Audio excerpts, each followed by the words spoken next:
From the Evening Standard, I'm David Marsland, and this is The Leader. The wildfires in Greece are now into their second week, and there's no sign of them stopping soon. Rain has fallen and doused some of the blazes, but then came lightning, which started new ones. The worst affected areas are on the island of Evia, where you may have seen people rushing onto ferries as the skies turned red above them, and Arcadia, where UK firefighters have been dispatched to join an international effort. There are 21 of them from London, Merseyside, Lancashire, South Wales and the West Midlands, and they're being led by Team Commander Tony Brown, who is with me now. Tony, you've been there for almost a week now. Has the situation got any better at all? Well, when we first arrived, it looked like we were going to go to the island of Evia, and that changed overnight during briefings, really. I mean, we got sent to the Arcadia region, and that's now become the main focus of the wildfires. The scale of it actually was you can't describe in the mountains and in the valleys below and around the villages. So that was never seen scale like this before with wildfires. I mean, have you ever tackled a fire like this before? Do we know how to defeat a wildfire? Well, the UK's, believe it or not, is quite advanced with a number of experts in that field.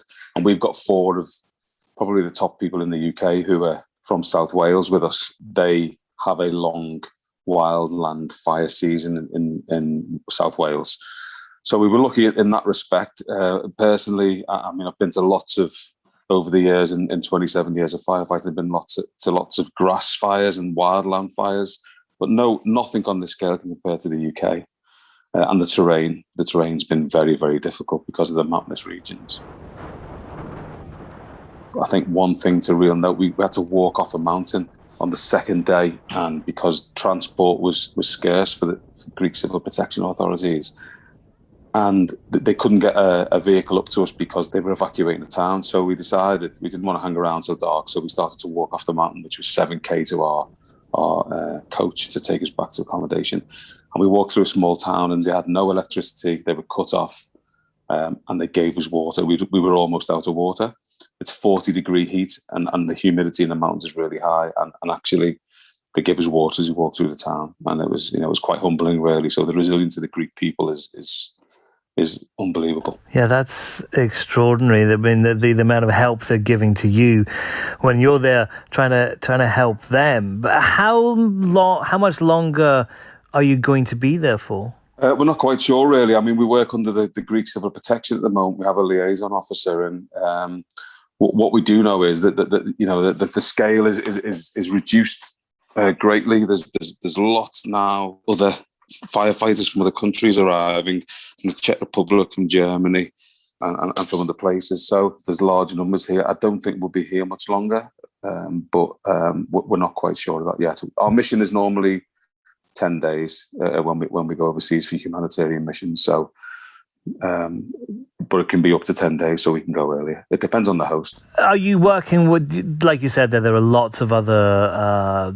fire service personnel from loads of different countries. Are you working with them as well, or are you isolated as a kind of a UK team? Well, early on in the week, we were isolated in our own region up in the mountains, and we were linking in with Greek firefighters, and we were preventing reignitions of the woodland. But we have worked with Germans, and we've got a great relationship with the Czech Republic, and going back on past missions and working in Europe, there was quite a few Czech firefighters we knew. So we linked up with them for intelligence, really, to understand what they were up against and what they needed. So yeah, we have linked up, but we've been responsible for our own sectors around towns and villages in valleys or up in the mountain. It has been quite a rapid response, hasn't it? I mean, is it making a difference? We've been on many deployments, and we've been on many standbys to go on deployment. And this time, I think the Home Secretary had the foresight to see Priti Patel got us in quickly.